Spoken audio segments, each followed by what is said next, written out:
Hey guys, how's it going? Today we're going to talk about the Wave 3 heater. This will be my second winter with it, so I've had it a little over a year.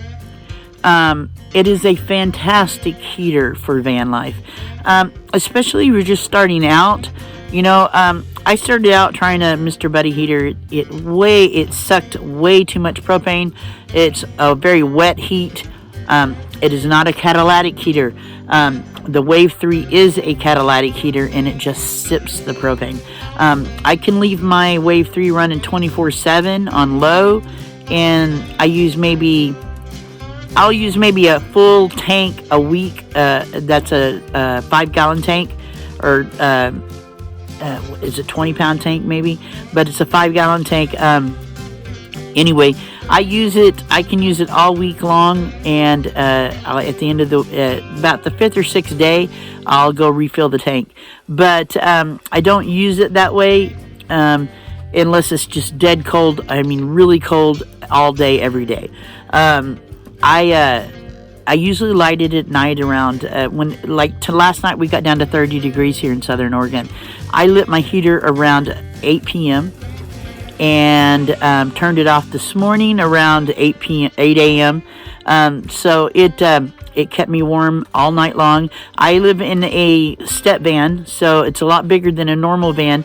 Next year I plan on getting a diesel heater, have that as my main heat, and have this as secondary heat. Because on the Wave 3 it says as a secondary heater it will heat 100 square feet.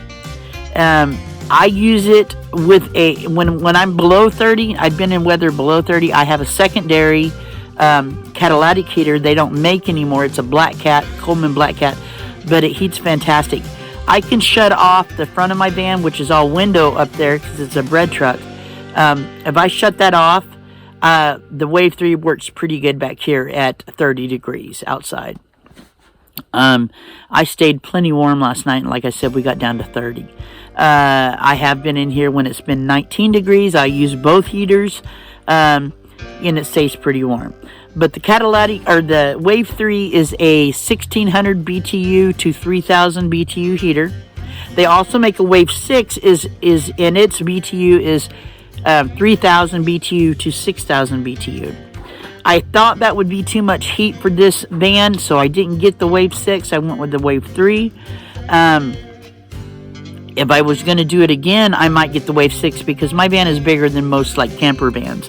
It's a step van, so there's more to heat, and it's pretty well insulated.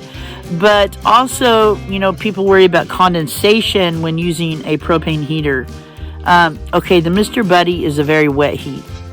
Yeah, I got more condensation using that. I use more propane using that than I do the Wave 3. The Wave 3, like I said, just sips that propane. It's a low gas type of heater, being a catalytic heater. Also, number one thing, make sure you have great ventilation and circulation, because with any propane heater can be dangerous. I do keep my front window open 1 inch, my 2 side windows open 1 inch, and my back door I'll just crack it. And I have a small fan going, so I have good ventilation and good circulation. Second, always have a carbon monoxide detector and a smoke detector. I have all that. That is the number one thing. I can't stress this enough.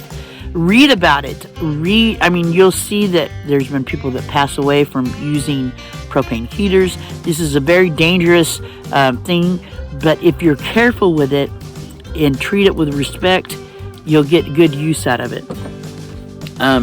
I have had no problems with mine, and like I said, I keep good circulation, ventilation, carbon monoxide detector, and smoke detector in my van. Also, I have a fire extinguisher.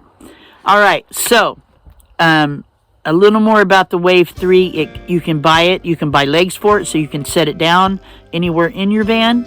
I have mine mounted on the wall, so it's made to mount on the wall, and it has legs you can buy to set it on the ground.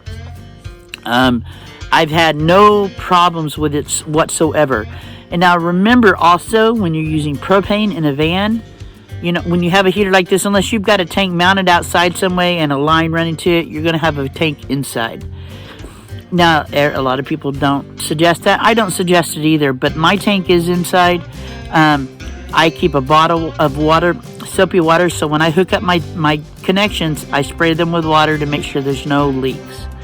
I'm very careful with that, so you guys remember that. But you got to read, when you buy one of these heaters, read the booklet, the manual throughout from the beginning to end. Read that manual. Very good read, very important information in there. Follow the directions to the T and you will have no problems. All right, so I'm going to show you guys how I light the Wave 3 heater, and I'll show you my secondary heater I use for when it's really cold, but you just can't buy them anymore. It is the Coleman Black. It is a catalytic heater also. So let me show you guys that right now, and we'll get on with the video.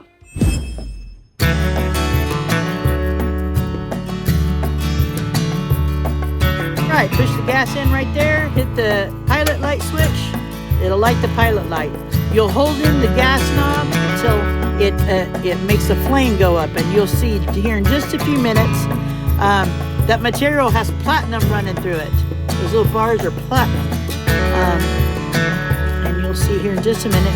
And like I said, on low, this is 16,000 BTU up to 3,000 BTU on high.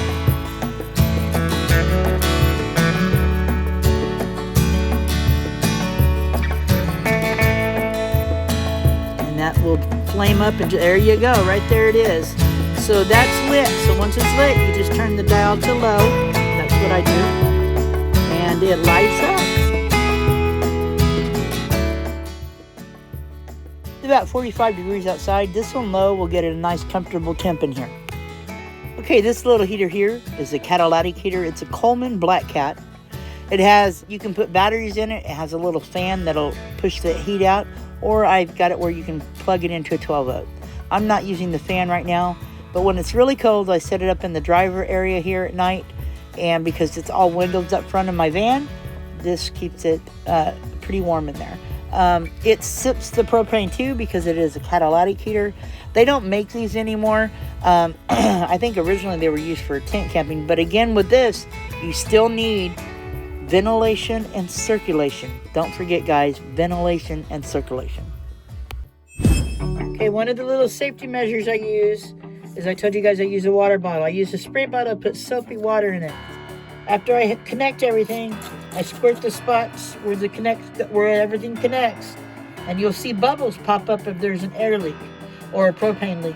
Also, I have a carbon monoxide detector, a smoke detector, and a fire extinguisher. So safety first always, guys. Always have good circulation and good ventilation with these heaters. It is a must. It is a life or death thing. Always have circulation and ventilation. Alright guys, I cannot stress this enough. Read these directions very well when you buy one of these heaters. Read them front to back. Follow the directions very well. Make sure you have ventilation and circulation. Two very important things with a propane heater. It is a life or death. I can't say it enough. It is the matter of life and death. Ventilation and circulation. Also, make sure your connections are tight. Check them with some soapy water. Also, have a fire extinguisher, carbon monoxide detector, and a smoke detector in your van or your vehicle, whatever you're using these in. But read the directions front to back. These are safe heaters if they are used properly. So please read the directions. I followed the directions on mine to the T. I've never had any problems with mine whatsoever. So guys, there's a good way for you to stay warm in your vans or your RVs or your cargo trailers, whatever you have, whatever you're living in. Follow directions about how far anything needs to be away from it. Follow directions about the ventilation and the circulation. Follow directions about safety, having carbon monoxide detector, smoke detector, and fire extinguisher. Alright guys, I hope you enjoyed this. I hope it helps you out a little bit. But I will stand behind my Wave 3 heater. I absolutely love it. It's been a lifesaver when it comes to that cold weather. Take care of yourselves, take care of each other, and I'll see you on the next one.